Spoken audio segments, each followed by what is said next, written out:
क्या दिल्ली पर कभी आले रसूल ने भी शासन किया है?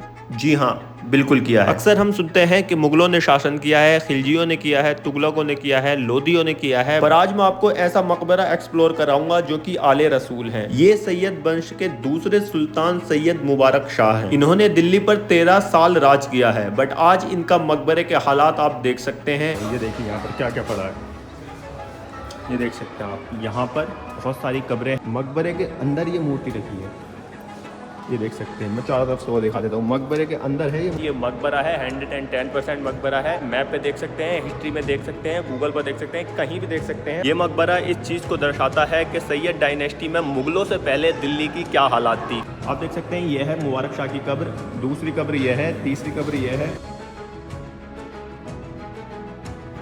मेहराब है, और मेहराब पर देख सकते हैं कुरान की आयतें लिखी हुई हैं।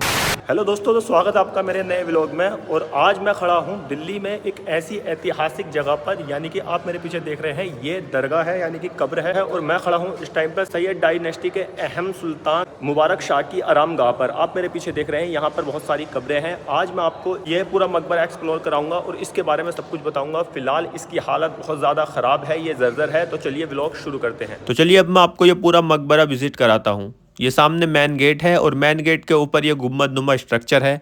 जैसे ही मैंने इसमें एंट्री करी, मैंने मेन गेट पर ही देखे ये दिए, बताशे और गेंदे के फूल और चप्पल, और ये इतनी ज़्यादा गंदगी। इस मकबरे के अंदर बहुत सारी कब्रें हैं और उन सारी कब्रों में मौजूद एक कब्र, जो सबसे बड़ी कब्र है, वो सामने की तरफ जो आप देख रहे हैं, वो है सैयद मुबारक शाह की कब्र। सैयद मुबारक शाह सैयद डायनेस्टी के दूसरे शासक थे, जिनका जन्म 1414 में हुआ और इंतकाल 1434 में, जिन्होंने 1421 से लेकर 1434 तक दिल्ली सल्तनत पर राज किया था। आप देख सकते हैं अंदर की साइड से सामने की तरफ वो मेन गेट का व्यू।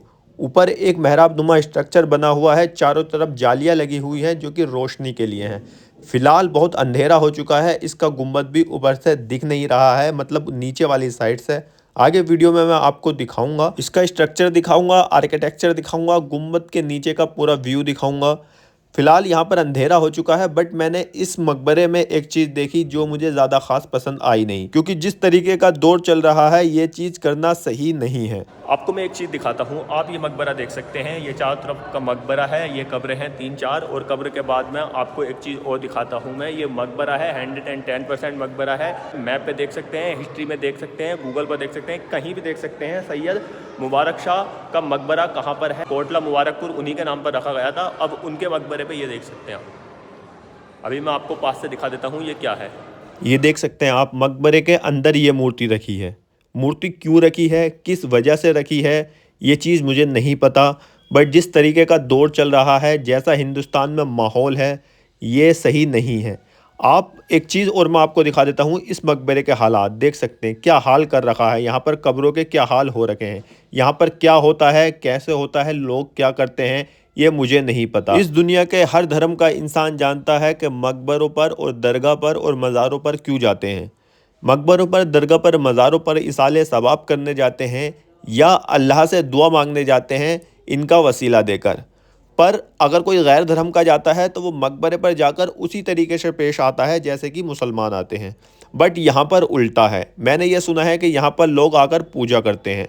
पूजा तो मंदिर में होती है, मकबरों पर पूजा करने का क्या सवाल। क्योंकि इस मकबरे की दीवारों पर ला इलाहा इल्लल्लाह मुहम्मदुर रसूलुल्लाह की टाइल्सें लगी हुई हैं, जो कि आप सामने देख सकते हैं। और ये मकबरा जिस शख्सियत का मकबरा है, ये आले रसूल हैं, क्योंकि ये सैयद हैं, सैयद मुबारक शाह। ये मकबरा बहुत ही खूबसूरत आर्किटेक्चर में बना हुआ है और बहुत ही शानदार स्ट्रक्चर के साथ बना हुआ है। पर मेरी एक बात समझ में नहीं आई कि इस मकबरे के अंदर ये मूर्ति क्यों रखी है, और अगर रखी भी है तो किसी साफ़ सुथरी जगह पर रखते, या इस मकबरे को इस मूर्ति के लिए ही साफ़ कर देते, क्योंकि इस मकबरे के हालात देखने लायक नहीं है। बहुत ही ज़्यादा गंदगी है और आप एक मूर्ति इस मकबरे पर रख रहे हैं उसी गंदगी में। अगर आप यहाँ पर मूर्ति रख रहे हैं, पूजा कर रहे हैं, तो इसकी देखरेख तो कीजिए। और अगर आप किसी और मकसद से ये मूर्ति इस मकबरे में रख रहे हैं तो ये गलत बात है, क्योंकि इतनी गंदी जगह पर, जो कि सामने आप देख सकते हैं, यहाँ पर एक मूर्ति रखना मेरी नज़र में मूर्ति का अपमान है। आपको ऐसा हरगिज़ नहीं करना चाहिए। मैं आपको बता दूं कि ये सिर्फ एक पुरानी बिल्डिंग नहीं है, ये सैयद डायनेस्टी की और 15वीं सदी के आर्किटेक्चर का जीता जागता सबूत है। अब मैं आपको इसकी कहानी बताता हूँ, पूरी कहानी। ये देख सकते हैं आप, यह है सैयद मुबारक शाह की कब्र और उधर गेट, और गेट के जब आप इधर वाली साइड जाएंगे, बैक से राइट वाली साइड जाएंगे, तो वहां आपको एक मेहराब दिखेगा, ये देख सकते हैं। और मेहराब पर कलमा तैयबा लिखा हुआ है, आयतल कुर्सी लिखी हुई है, जो कि बहुत ही खूबसूरत लिपि में लिखी गई है, जो कि आप देख सकते हैं और बहुत आसानी से पढ़ भी सकते हैं। और इसके नीचे आप देख सकते हैं, यहाँ पर भी ये सब हो रहा है, यहाँ पर भी बताशे और पूजा का सामान पड़ा है।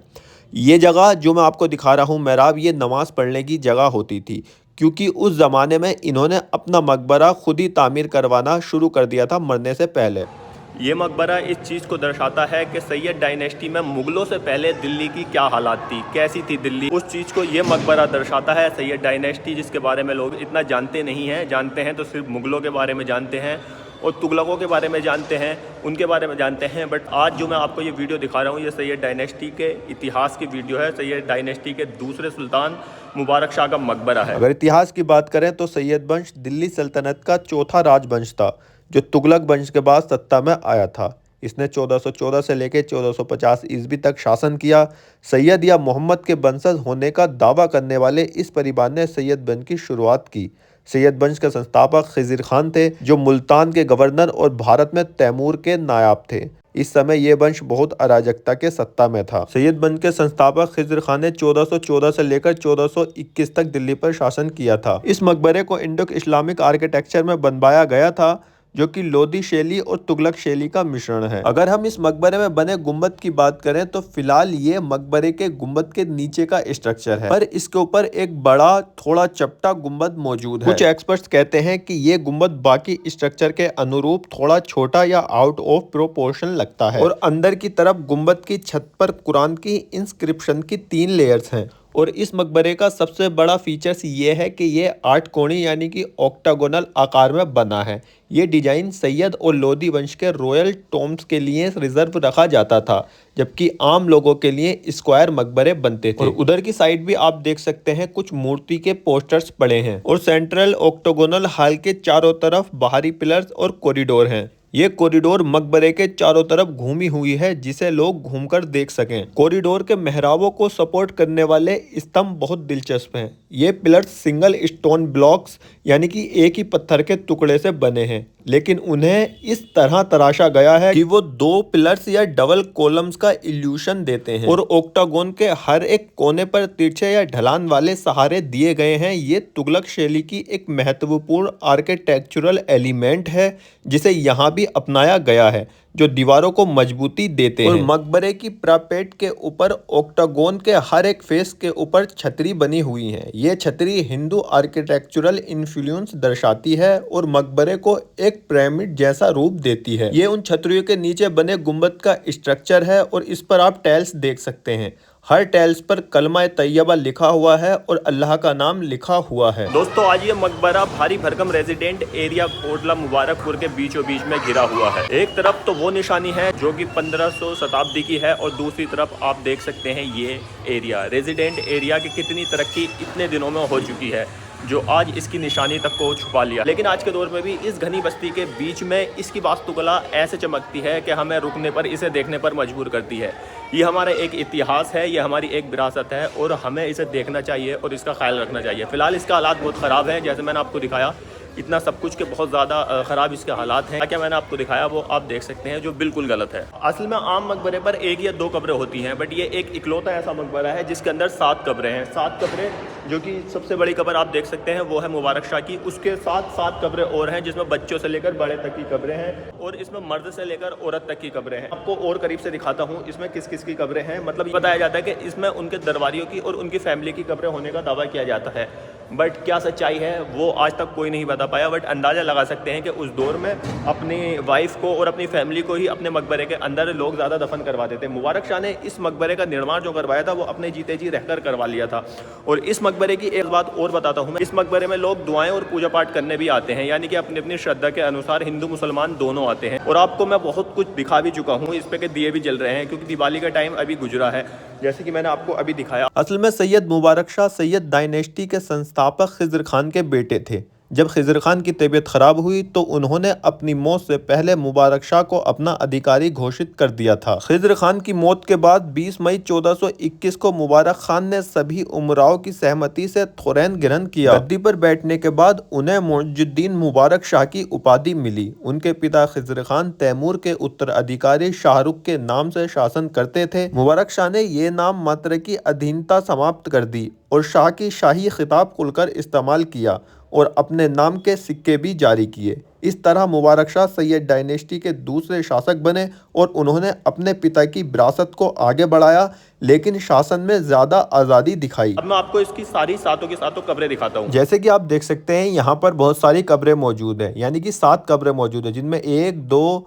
3, 4, ये चौथी कब्र जो है ये बच्चे की कब्र है और एक इधर की साइड है, ये 5वीं कब्र है। ये कब्र उन कब्रों से थोड़ी सी अलग है क्योंकि इस पे ये प्लेन है। इसके बारे में मैं आगे आपको बताऊंगा। 6 वो कब्र अलग है और एक वो 7 जो कि मुबारक शाह की कब्र है। इस रो में 3 कब्रें हैं और दूसरी वाली रो में 4 कब्रें हैं। इस मकबरे में टोटल 7 कब्रें हैं, जो कि आम मकबरों में 7 कब्रें देखी नहीं जाती। यहाँ पर भी बताशे पड़े हैं और इन कब्रों के क्या राज हैं चलिए बताता हूँ। अगर इन 7 कब्रों में हमें पहचाननी हो कि मुबारक शाह की कब्र कौन सी है और इसमें कौन सी मर्द की कब्र है, कौन सी औरत की कब्र है, तो वो कैसे पहचानेंगे, चलिए मैं आपको बताता हूँ।